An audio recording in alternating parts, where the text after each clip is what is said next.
Bom dia, boa tarde, boa noite. Aqui é o Omar Alexandre Ferreira e esse é o terceiro vídeo da série sobre ergonomia no e-social. Se você não é inscrito no canal, se inscreve no canal do YouTube, você fica sabendo primeiro e tem acesso aos links que eu falo aqui no vídeo. E no vídeo de hoje eu vou falar sobre quando informar os eventos relativos à ergonomia no e-social. Então assim, primeiro eu colocar algumas regras aqui nesse vídeo, que os vídeos normalmente do canal, eles são atemporais. Se você acessar daqui 10, 15 anos, muito provavelmente o que eu falar vai servir. Com exceção desse vídeo, hoje é dia 20 de setembro de 2018, e assim, o que eu falar hoje, talvez daqui 3 meses tenha uma mudança de entendimento. Mas eu duvido muito, eu acredito que é dessa forma que eu vou falar aqui, que a coisa vai acontecer, que está acontecendo. Então, assim, baseado no que eu vou recomendar para vocês quando informar os eventos de ergonomia no e-social. A Ergotrade organiza 2 tipos de workshop, um workshop sobre gestão de ergonomia e outro sobre gestão de riscos ergonômicos. E nos últimos meses, nós tivemos dezenas de pessoas em mais de 10 cursos organizados. E aí participam peritos, juízes, médicos do trabalho, engenheiros de segurança do trabalho, consultores de ergonomia, gestores de ergonomia dentro de empresas. E aí existem vários diferentes entendimentos sobre quando lançar ou não lançar, quando informar ou não informar esses itens. Legal? Então é baseado nisso e na nossa experiência, no que a gente pratica, recomenda para os nossos clientes, para as empresas que a gente atende na Ergotríade, que eu vou estar colocando aqui, dando uma dica para vocês. Bom, falando nas tabelas dos fatores de ergonomia do e-social, eu vou deixar no link de descrição desse vídeo a atualização das notas de documentação evolutiva, NDE, que foi atualizado dia 14/9, faz uma semana. Então, se você quiser acessar as tabelas, eu vou deixar aqui a tabela 23, eu vou deixar aqui no link de descrição. E vamos lá para a dica. Bom, primeiro vamos entender quais são as percepções, quais são os entendimentos individuais diferentes que a gente conhece.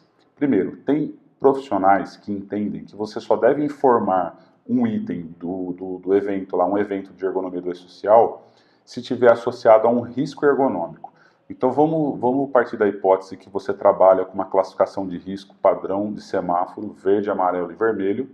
Para essas pessoas, você só deveria informar se o risco for amarelo ou vermelho. Se houver um risco ergonômico associado ao item que você está checando lá das tabelas de biomecânica, psicossocial cognitivo, organização do trabalho, mobiliário, você só deveria informar se tiver um risco associado. Para outros, o entendimento é que, independente de presença ou não de risco, você deve informar. Então, naquela analogia que eu usei, a partir do verde, de um risco trivial ou tolerável, considerando assim uma ausência de risco ergonômico, só a presença do fator você já deveria informar lá no e-social. E qual é a nossa opinião, qual que é a minha recomendação para você? A minha recomendação é que você informe os dois. Como assim os dois? Você deve informar os fatores de risco, e aí que vem o primeiro entendimento aqui que a gente precisa ter. O primeiro conceito é: as tabelas são sobre fatores de risco e não sobre risco. Então é binário, é 0, 1. Tem ou não tem o fator? Isso você tem que informar. E algumas atividades têm como natureza da sua atividade determinado fator de risco. Então, se você trabalha em um call center e tem lá estresse, tem lá a questão tão polêmica que eu vou gravar um vídeo falando do assédio, a empresa tem alguns processos, já sofreu alguns processos com esse item, como é que você não tem o fator? Se você trabalha numa logística, que a natureza do trabalho é ficar em pé, andando o tempo todo, ou trabalha no administrativo que fica o tempo todo sentado, é da natureza da atividade ter o fator de risco, e aí a gente não vai entrar no mérito se tem um risco associado ou não, existe o fator, ponto. Você vai informar o fator. Esse é o entendimento que eu recomendo que você faça. E lá na frente, no sistema, esse fator poderá estar associado a um risco ou não. Então você vai ter que informar também, se você informou o fator de risco, você vai ter que informar qual que é, se existe um risco associado a esse fator, se existe um risco, e aí a partir da análise ergonômica do trabalho é que você vai ter clareza para conseguir informar, e a graduação, a classificação desse risco, se ele é um risco pequeno, médio ou grande, leve, moderado ou grave, verde, amarelo ou vermelho. Nós trabalhamos com 5 escalas, né? Verde claro, verde escuro, amarelo, laranja e vermelho. No nosso caso, trabalhando nesse range aqui de possibilidades de risco, você vai ter que informar.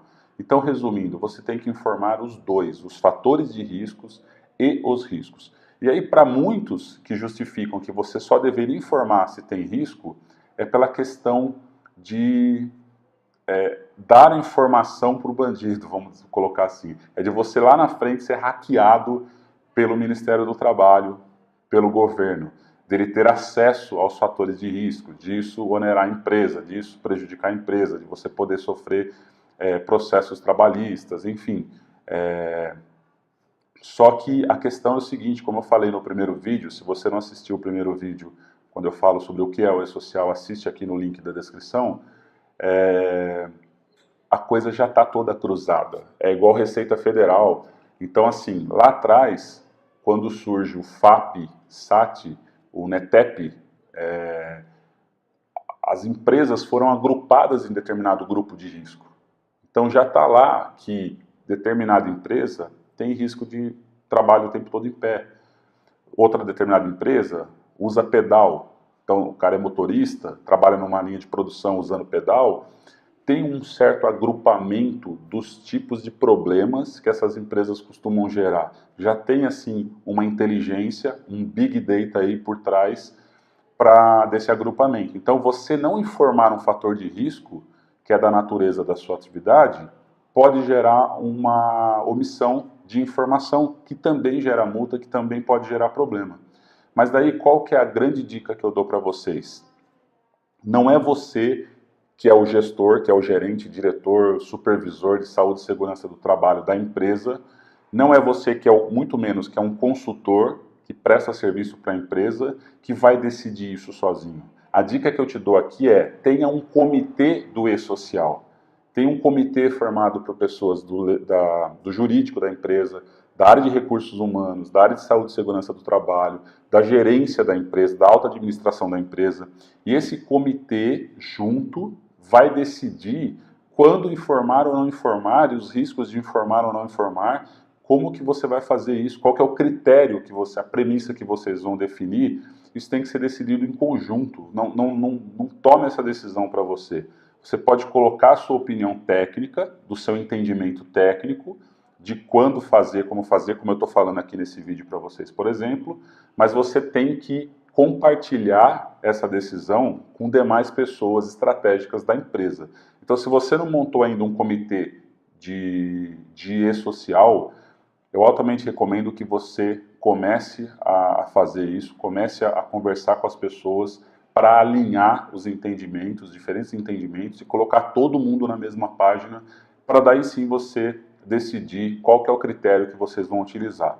Legal? Bom, o vídeo ficou um pouco mais longo, mas o assunto ele requer essa reflexão.